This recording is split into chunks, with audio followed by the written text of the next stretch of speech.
Hello students, welcome to my channel Digital Stake. Myself Suresh Gupta. मैं आपको class 8 का chapter number 12 पढ़ा रहा था, जो कि एक्सपोनेंट पावर है। इस चैप्टर में मैं प्रीवियस 1 पार्ट बना चुका हूं, जिसमें कि आपका इस चैप्टर का basic concept plus laws of exponents है। तो अगर आपने वो वीडियो नहीं देखी है तो मैं ऊपर आई लिंक बटन में उसका लिंक दे दूंगा, आप जाके उसे देख सकते हो। क्योंकि इस एक्सरसाइज को यानी एक्सरसाइज 12.1 को करने के लिए आपको लॉज ऑफ एक्सपोनेंट का समझना, साथ में इस चैप्टर का कॉन्सेप्ट होना बहुत जरूरी है आपके पास। ठीक है, तो दैट्स वाई मैं आपको सजेस्ट करूंगा उस वीडियो को पहले देख लीजिए, उसके बाद एक्सरसाइज वीडियो को देखिए। ठीक है, तो इस वीडियो में आपको यानी ये पार्ट 2 है आपका। इस पार्ट 2 में मैं आपको एक्सरसाइज 12.1 कराने जा रहा हूँ। तो चलिए स्टार्ट करते हैं। ठीक है, तो सबसे पहले देखिए क्वेश्चन नंबर 1 है इसमें, है ना। क्वेश्चन नंबर 1 क्या है आपका?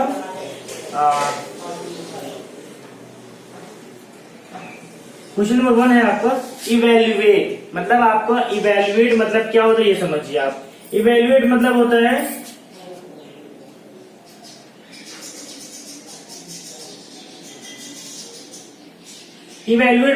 है कि आपका वैल्यू निकालना। देखिए इवेल्युएट तो वैल्यूएट मतलब होता है बेसिकली कि आप किसी चीज का वैल्यू निकालो। तो वही इवेल्युएट मतलब इनमें जो सारे जो क्वेश्चंस है उसमें आपको इवेल्युएट करना है। मतलब उसकी जो वैल्यूज होंगी, बेसिक वैल्यूज जो आप नॉर्मल फॉर्म में लिखते हो, वो आपको निकालनी है। ठीक है, तो वो आपको करना है। ठीक है, चलिए सबसे पहले आपका हम क्वेश्चन नंबर 1 का पार्ट आपका 2 पार्ट बता देते हैं ना। ऐसा करते हैं, एक सेकंड पार्ट एक थर्ड पार्ट दोनों बता दूंगा मैं। ठीक है, तो आपको इससे इजी रहेगा। ठीक है, चलिए सबसे पहले मैं आपको सेकंड पार्ट बताता हूँ। तो सेकंड पार्ट आपका क्या है? -4 रेज पावर -2। ये है -4 रेज पावर -2। अब इसको कैसे करना है ये समझिए आप। -4 रेज पावर -2 की वैल्यू निकालनी है, मतलब आपको उसका वैल्यू फाइंड आउट करना है। तो देखिए मैंने आपको कुछ आइडेंटिटीज पढ़ाई थी, उस आइडेंटिटी का हमें यहाँ पे वर्क कराना होगा। वर्क कैसे कराना होगा ये समझा दूं आपको मैं। देखिए एक चीज मुझे आपको बतानी शायद बताता हूँ।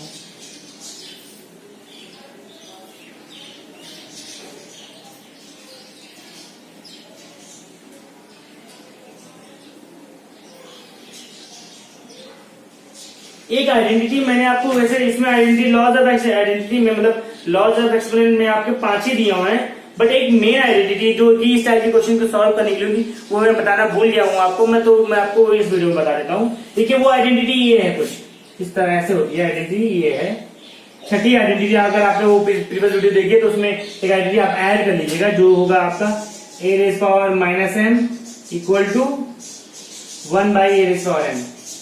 मतलब ये आइडेंटिटी है, ये आइडेंटिटी होती है। मतलब ये कि अगर a के पावर a पे पावर अगर आपका नेगेटिव एक्सपोनेंट है, a पे पावर आपका नेगेटिव एक्सपोनेंट है, तो उसको क्या कीजिए कि इक्वल टू लिख के 1 अपॉन मतलब इसी चीज को ये मतलब ये जैसे मान लीजिए 2 रेज पावर -2 है।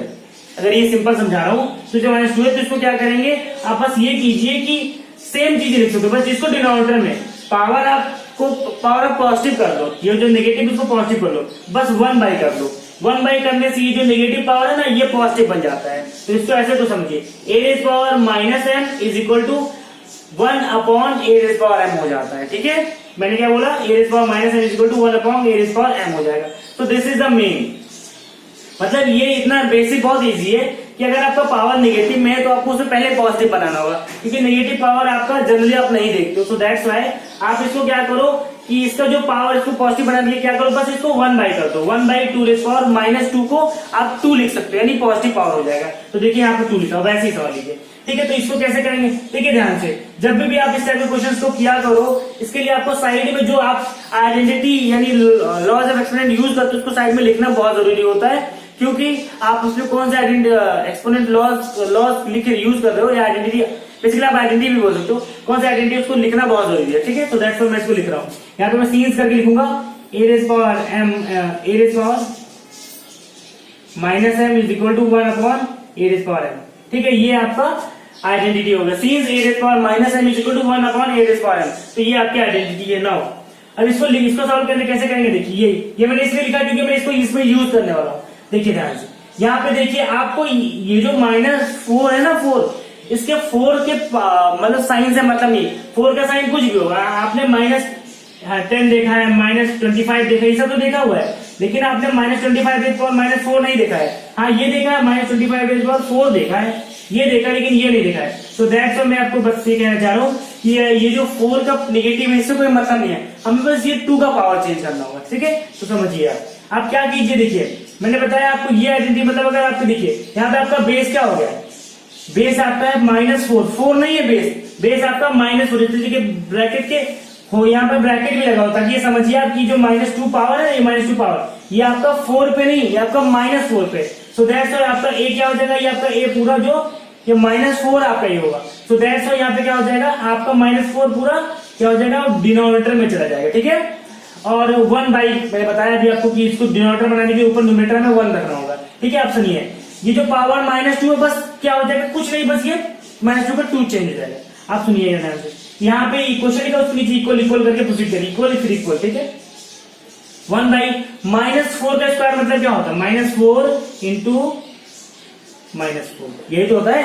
मैंने बताया था जैसे कि अब मैं आपको 3 का स्क्वायर बता रहा हूँ तो उसका मतलब क्या होता है, 3 इंटू 3 होता है ना, वैसे ही यहाँ पे -4 है ना, मतलब -4 के देखिए -4 के ऊपर ब्रैकेट लगा हो स्क्वायर है तो साइन के साथ कंसीडर किया, तो दैट्स व्हाई इसमें -4 ये समझ लीजिए पूरा वैल्यू है उसको लिखा और फिर इंटू -4। अब ब्रैकेट क्यों लगा ये मैं समझा देता हूँ, क्योंकि देखिए अगर आप ब्रैकेट नहीं लगाते हो तो एडिशन सब्ट्रैक्शन का कंफ्यूजन हो सकता है। तो दैट्स व्हाई मैं आपको बोल रहा हूँ कि अगर जब भी आपका नेगेटिव साइन हुआ करे, अगर आपको उसको मल्टीप्लाई के फॉर्म में मतलब कुछ ऐसे लिखना है तो उसमें ब्रैकेट लगा दिया करो, तो उससे कंफ्यूजन नहीं होगा और क्लियरिटी रहेगी। तो ये क्या हो जाएगा, ये हो जाएगा। अब देखिए ध्यान से, 1 बाई माइनस इंटू माइनस क्या होता है, प्लस होता है, और 4 4 जा 16, तो क्या आ जाएगा आपका, आ जाएगा +16 यानी 1/16 आ जाएगा। So this is your answer, इस तरह आएगा, समझ गए, इस तरह करना है इसे, ठीक है। ये आइडेंटिटी एक ही यूज की थी वो हमने लिख दी, ठीक है। तो इस तरह करना है। चलिए अब उसके बाद अगला पार्ट करते हैं, ये पार्ट हो गया,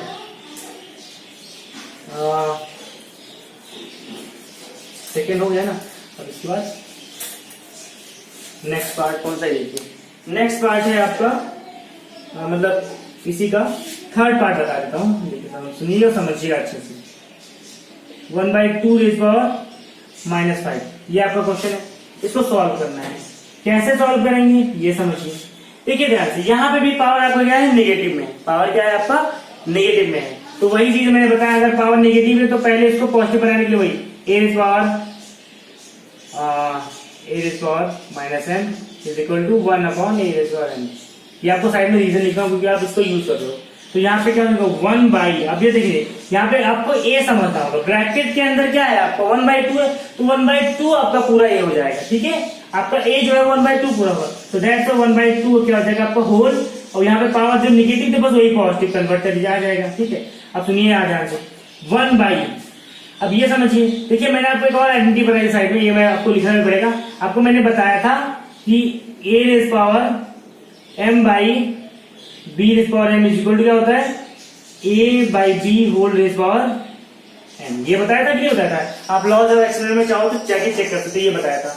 तो इस तरह देखिए, अब आपको यहाँ पे ये समझना होगा कि यहाँ पे एक्चुअली में इस तरह देखिए होल का दिया हुआ है, पावर जो होल का दिया हुआ है आपको इस फॉर्म में चाहिए, मतलब ये कि आपको ये दिया और ये चाहिए, ठीक है। तो दैट्स व्हाई बस इसको क्या करना है, हम आगे पीछे मैंने बताया कुछ टाइम भी मैंने वीडियो में बोला था कि हमें बोथ साइड हम इसको यूज कर सकते हैं, a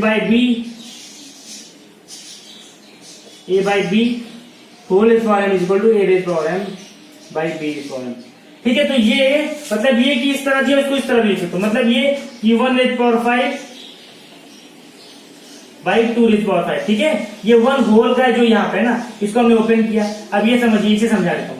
देखिए कुछ कॉन्सेप्ट ही आपको समझना होगा, वो ये है कि अगर आप किसी होल, देखिए यहाँ पे मैं जो n लिख रहा हूँ ये नेचुरल नंबर होता है, बेसिकली नेचुरल नंबर होता है 1 2 3 4 वाला, और ये नहीं मैं ऐसा करता हूँ, मैं होल नंबर लिख देता हूँ, होल मतलब आई मीन 0 1 2 3।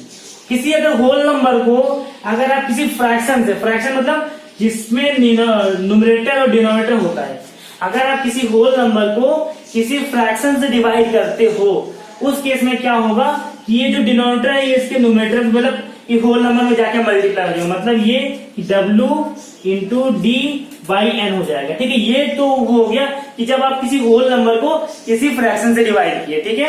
एक और चीज, ये बहुत इंपॉर्टेंट चीज है, बहुत बच्चों को नहीं समझ आती है, इसलिए मैं आपको फिर से इसलिए इंडिविजुअल्स को बता रहा हूं कि अगर आप किसी होल नंबर को किसी फ्रैक्शन यानी न्यूमरेटर बाय डिनोमिनेटर से डिवाइड करते हो, उस केस में क्या होगा, इसका डिनोमिनेटर इसके होल मतलब ये होल नंबर से जाकर मल्टीप्लाई हो जाएगा।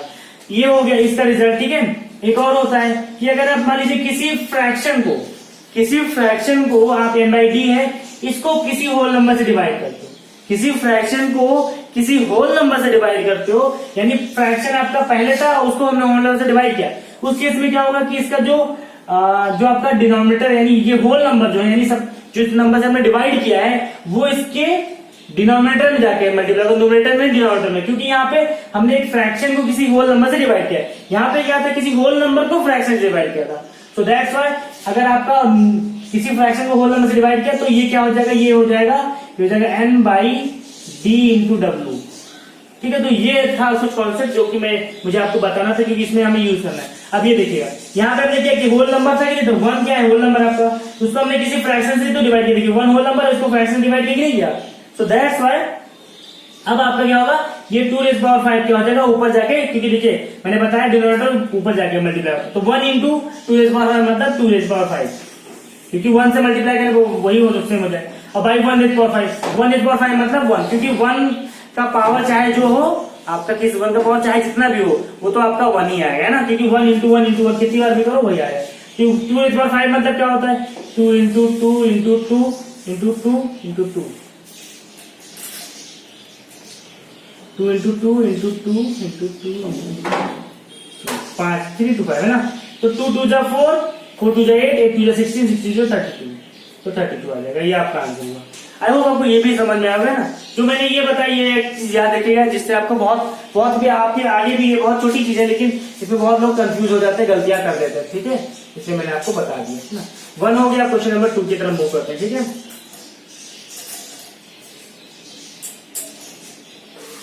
ओके, 1 होने के बाद क्वेश्चन नंबर 2, ये क्या है, simplify and express the result in powers notation with the positive exponent. मतलब ये कि इसको सॉल्व करो आप, और जो फाइनली जो आंसर है वो आपको एक्सपोनेंशियल फॉर्म में ही छोड़ना, मतलब पावर फॉर्म में। जैसे मैंने बताया अभी आया था 2⁵, तो यहाँ पे हमने नहीं छोड़ा इसको, हमने क्या किया कि 2⁵ को ओपन कर, यानी 2 इंटू 2 इंटू 2 इंटू 2 इंटू 2, इसको फिर ओपन करके 32 लाया। तो आपको क्या करना है कि जो आप सॉल्व करोगे इस क्वेश्चन को, तो उसमें जो आंसर आएगा कुछ इस फॉर्म में आएगा, इसको ऐसे ही छोड़ देना है। ये नहीं मतलब इसको सॉल्व करके हम इसको एकदम जनरल फॉर्म लेके आए, नहीं, हमें यहीं पे छोड़ना है। Exponential form, this is known as exponential form. तो यही बोला जा रहा है, simplify and express the result in power notation with the positive exponent, मतलब एक्सपोनेंशियल फॉर्म में ही छोड़ना है। ठीक है, समझिए।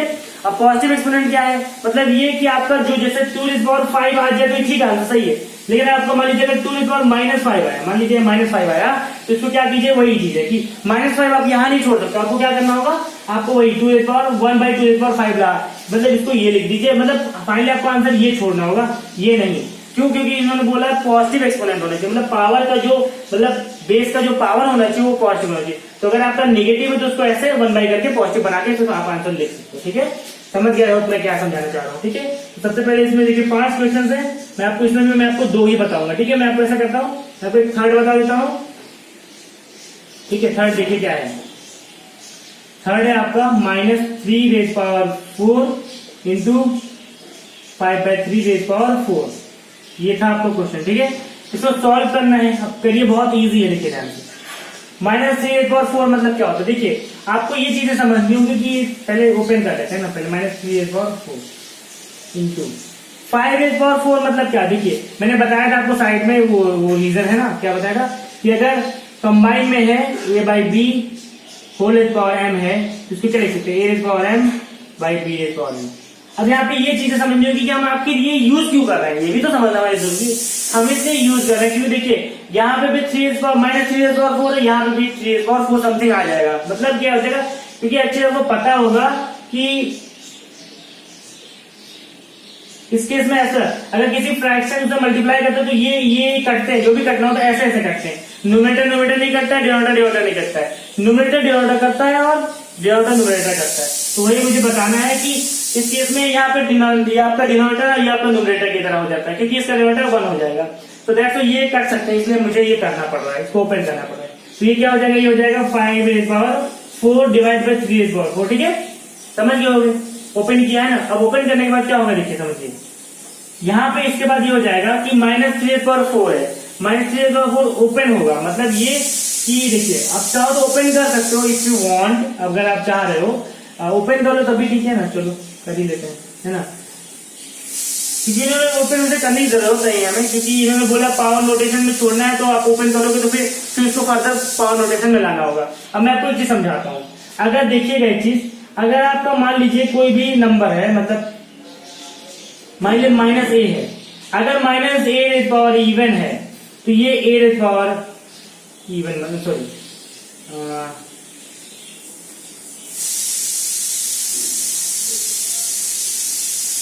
है ना, ऐसा समझा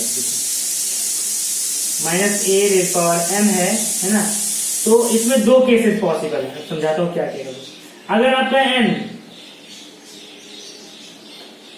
यहाँ पे n जो है इवन, और अगर आपका m ऑड, ठीक है ध्यान से, अगर ये लिख लीजिएगा कॉपी में, अगर -a⁻, अगर आपका n है और यहाँ पे n इवन मतलब इवन नंबर, अगर n जैसे 2 हो जाए, 4 हो जाए, 6 हो जाए, अगर n आपका इवन नंबर है तो ये हो जाता है a⁻n, मतलब माइनस साइन हट जाता है, पावर तो रहेगा ही रहेगा, पावर कहीं गायब नहीं होगा, बस ये माइनस है। क्योंकि मैं समझा देता हूँ, देखिए इसे आप समझिएगा, मान लीजिए 2 है, ऐसा समझिएगा, तो ये क्या है 2 इवन है, वैसे भी जनरल समझिए, यहाँ पे -2 × -2 होगा, ये होगा, जो भी इसके अंदर है वो 2 बार रिपीट होगा क्योंकि स्क्वायर है। अब माइनस × माइनस क्या हो जाएगा, प्लस हो जाएगा, 2 × 4, तो देखिए ध्यान से, या फिर ऐसे समझिए, माइनस × माइनस प्लस हो गया, और 2 × 2 मतलब 2 स्क्वायर समझ लीजिए। तो यह क्या हुआ, आपका जो चेंज हुआ वो क्या हुआ कि माइनस और माइनस गायब हो गया, और देखिए यहाँ पे माइनस गायब हो गया, वही चीज आ गया, पावर वही है, बस क्या हुआ हमारा माइनस गायब हो गया। तो वही मुझे समझाना है कि अगर आपका n यहाँ पे इवन है, तो अगर यहाँ पे n इवन है, पावर इसका निगेटिव वैल्यू अंदर है, उसका पावर इवन है, तो उस केस में a⁻n नेगेटिव साइन हट जाता है। अगर मान लीजिए n ऑड है, या आप लिख लीजिएगा n ऑड है, तो मतलब जैसे मान लीजिए 3 -3⁻³ है, इस केस में आपका जो क्वेश्चन है, यानी आप समझ सकते हो, आप सीधा इसको लिख दो, ठीक है। यहाँ पे इस केस में क्या है, इस केस में एक्चुअली में कि आपका माइनस के ऊपर भी पावर लगा हुआ है, तो इसमें आप सीधा इसको लिख सकते हो, यहाँ पे इसमें -a⁻n, मतलब ये कि माइनस साइन आप बाहर निकल गया, देखिए यहाँ से, मतलब ये कि माइनस बाहर ले लीजिए और यहाँ पे 3 हो जाएगा। अगर ब्रैकेट के अंदर, अगर ब्रैकेट लगा के पावर लगा हुआ है, ब्रैकेट के अंदर माइनस है, इसका मतलब माइनस पे भी पावर है, और यहाँ पे क्या है, देखिए ब्रैकेट कुछ नहीं लगा, सीधा ये -3 लिखा हुआ है, इसका मतलब minus, this is general sign, और पावर सिर्फ 3 पे है, तो ये हो जाएगा। मतलब ये कि अगर आपका निगेटिव n ऑड है, उस केस में क्या हो जाएगा, उस केस में आपका जो नंबर है वो इंडिविजुअल जो है उस पे पावर लग जाएगी, जो था बस माइनस साइन यहाँ से निकल के बाहर हो जाएगा ऑड केस। तो यही मुझे समझाना है कि ये इस केस में देखिए यहाँ पे पावर क्या इवन है, सो दैट्स व्हाई क्या हो जाएगा, ये सीधा 3⁻4 हो जाएगा इंटू 5/4 इंटू 3/4, ठीक है, समझ गए। ये न्यूमरेटर डिनोमिनेटर कट गए, तो ये हो गया 5/4। अब बहुत लोग ये कहेंगे कि इसको ओपन कर दें, लेकिन इसको इसमें ओपन नहीं करेंगे, क्योंकि इन्होंने बोला है कि leave the answer in an exponent form, so that's why मुझे यहीं तक वो रोकना पड़ेगा, आप भी यहीं तक होगा, ठीक है। तो आई होप आपको क्वेश्चन नंबर 2 का थर्ड पार्ट क्लियर हो गया ना।